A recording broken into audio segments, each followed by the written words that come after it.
ஓம் ஸ்ரீ கணேசாய நமக. விநாயக புராணம் சாப்டர் 23. மூவர் இட்ட சாபமும் அருகம்புல்லின் மகிமையும். அவந்தி பட்டணத்தில் சுலபன் என்ற அரசன் ஆண்டு வந்தான். அவன் மனைவி சுபத்ரை என்பவள். நீதி நெறி பிறழாது ஆட்சி புரிந்து வரும்போது ஒரு நாள் அரசனிடம் யாசகம் பெற அந்தணன் ஒருவன் வந்தான். அவன் தோற்றம் மிகவும் பரிதாபகரமாக இருந்தது. வறுமையின் கொடுமையால் மெலிந்து போயிருந்த அவன் கந்தலான ஆடையை உடுத்தியிருந்தான். மதுசூதனன் என்ற அந்த பிராமணனை கண்டதும் அரசன் அவன் தோற்றத்தை பார்த்து அவனிடம் இரக்கம் கொள்வதற்கு மாறாக நகைப்புக்கு இடமாக தோன்றுகிறானே என சிரித்தான். மதுசூதனன் ஈஸ்வரனிடம் மாறாக பக்தி கொண்டவன். அரசனின் நகைப்பை கண்டதும் அவனுக்கு அளவில்லாத கோபம் வந்தது. அரசே, என் தோற்றத்தை மற்றும் என்னை பார்த்து நகைத்தாய். இது அறிவில் சிறந்தோருக்கு ஏற்பட்டதல்ல. உன் செல்வசருக்கு உன்னிடம் யாசிக்க வந்த என்னை கண்டு சிரிக்கும்படி தோன்றியது.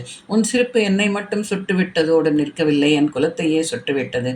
பசுவின் பின்பாகத்தையே முகர்ந்து பல்லை இழைக்கும் எருதை போன்று நீ நடந்து கொண்டு விட்டாய்.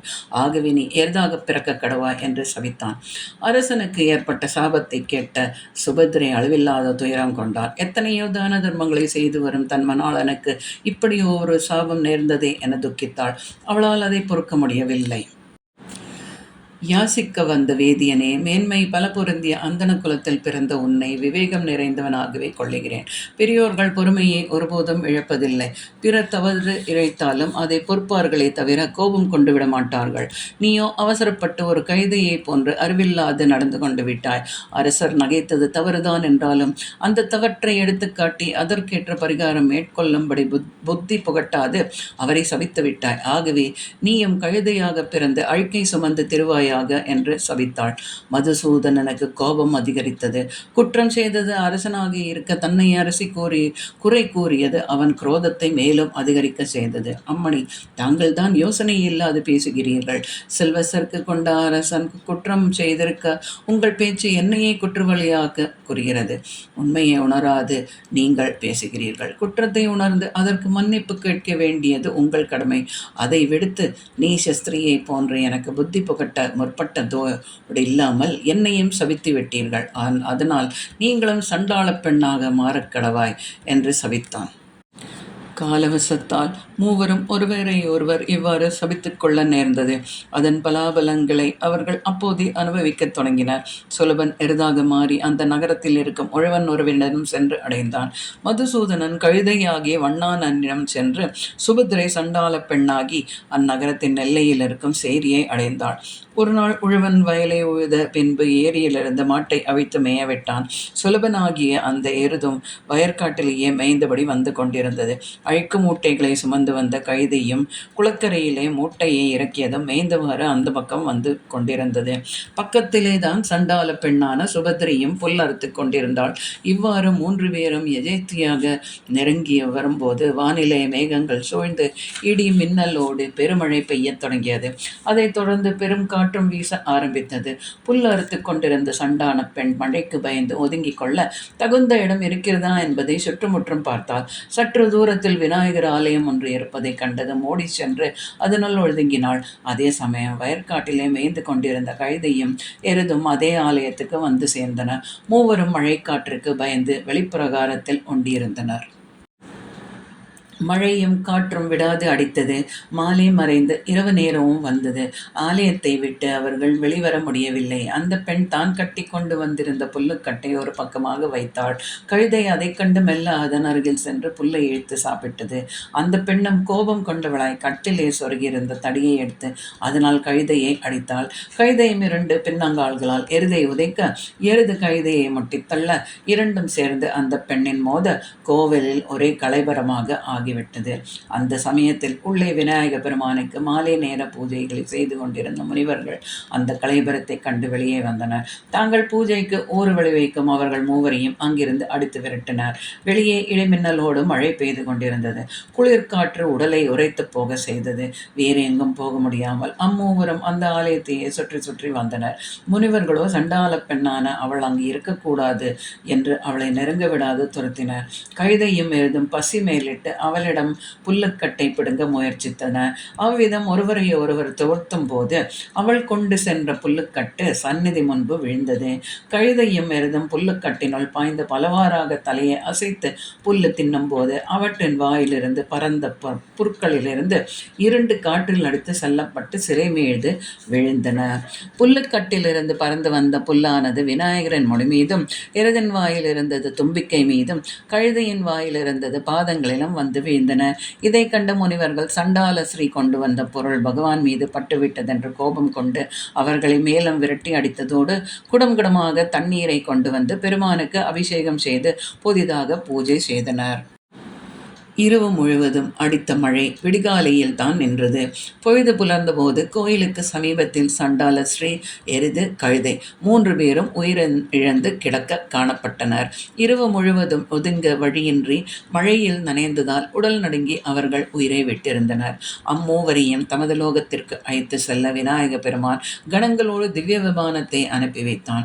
விமானத்தில் மூவரையும் ஏற்றி அழைத்து செல்கிற நேரத்தில் அவ்வதிசயத்தை கண்ட முனிவர்கள் கணங்கள் பார்த்து, நியமம் நிஷ்டை என்பதை கொஞ்சமும் அறியாத இவர்களுக்கு இந்த பாக்கியம் வந்த விதம் எவ்வாறு என்று கேட்க அவர்களும் சொன்னார்கள். முனிசிரேஷ்டர்களே, அருகம்புல்லை கொண்டு விநாயகரை பூஜித்த பலனை பெற்றதால் மானிட பிறவியை விடுத்து தெய்வ சரீரம் பெற்று வானுலகம் செல்லுகின்றனர் என்றனர்.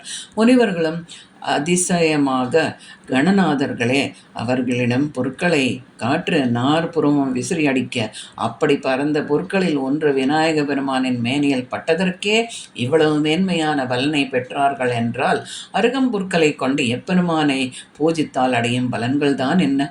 எங்களுக்கு விளக்க வேண்டும் என்று கேட்க கணங்களும் அதன் மகிமையை அவர்களுக்கு கூறத் தொடங்கினார். தாபரன் என்ற நகரத்தின் தென்பக்கத்திலே பனைமரங்கள் நிறைந்த தோப்பு ஒன்றிருந்தது. அங்கே கௌண்டின்யர் என்ற முனிவர் இருந்து வந்தார். அவரது தர்ம பத்னி ஆசிரியை என்பவள். இருவரும் சந்தோஷமாக வாழ்ந்து வந்தனர். முனிவருக்கு விநாயகரிடம் அளவில்லாத பக்தி உண்டு. தினமும் காட்டிற்கு சென்று அருகம்பொருட்களை கொண்டு வந்து அவற்றை ஆய்ந்து எடுத்து 16,000 அருகுகளால் பகவானை அர்ச்சனை செய்து வந்தார். மனம் வீசும் புஷ்பங்கள் எத்தனையோ இருந்தாலும் இவ்விதம் அருகம்பொருட்களை கொண்டு அவர் அர்ச்சனை செய்கிறாரே என்ற சந்தேகம் முனிபத்தினிக்கு இருந்து வந்தது. ஒரு நாள் தன் கணவனிடமே அவள் கேட்டாள். பிரியே, உனக்கு அந்த விருந்தாந்தத்தை அறிய வேண்டுமானால் கேள், சொல்கிறேன் என்று தொடங்கினார் கௌண்டின்யர். ஒரு சமயம் யமதர்மராஜன் தன்னை சேர்ந்தோர் சூழ்ந்திருக்க சபையில் அமர்ந்து தேவமாதர்களின் அற்புத நடனத்தை கண்டு ரசித்துக் கொண்டிருந்தான். நடன மாதர்களில் ஒருத்தியான திலோத்தமை ஆடிக்கொண்டிருக்கும் போதே மேலாடை நழுவி விழுந்தமையால் நாணமுற்று அங்கிருந்து நகர்ந்து சென்று விட்டாள். அவளையே கவனித்து வந்த தர்மராஜன் மேலாடை இல்லாத அவள் மேனி அழகை கண்டு விரகதாபம் அடைந்தான். சபையிலே நாட்டியம் நடந்து கொண்டிருக்கும் போது அங்கு அமர்ந்திருக்க முடியாது அவன் எழுந்து அந்தப்புறத்தை நோக்கி சென்றான். பொறுக்க முடியாத விரகத்தில் இருந்தபடியால் அவனுடைய தேஜஸ் வெளிப்பட்டு விட்டது.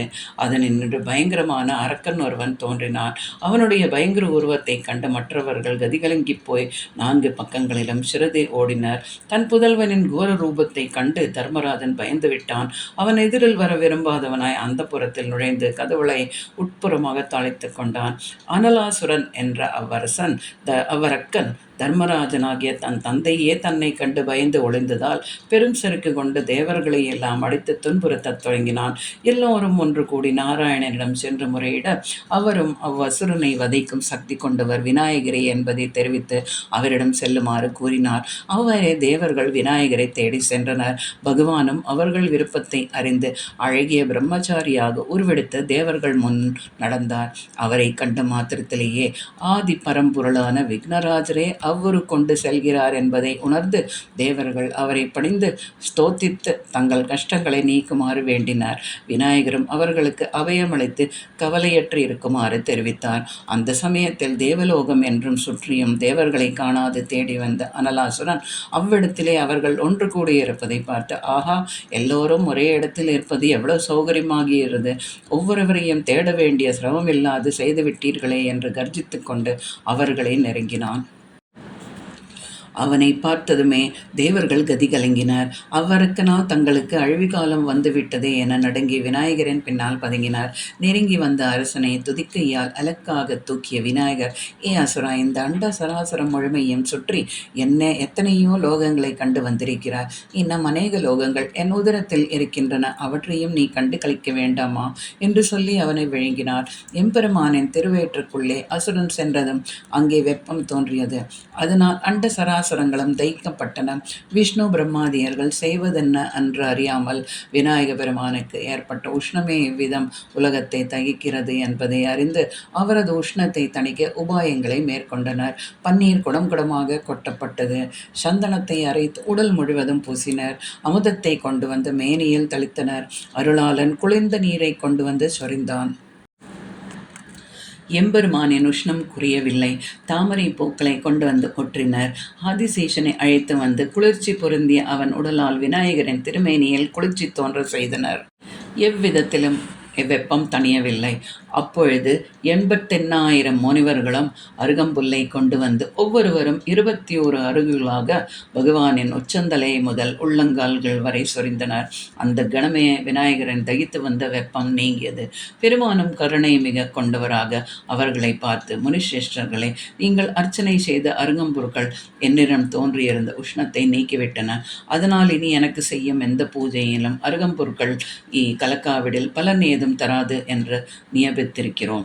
அதிகமாக உபசாரம் செய்யாமல் அருகம்புற்களை கொண்டு பூஜை செய்தாலே போதும். அதிக அளவில் பொருட்கள் சேகரிக்க முடியவிட்டாலும் 21 பொருட்களை கொண்டு மட்டும் அர்ச்சித்தாலும் போதும் என்றார்.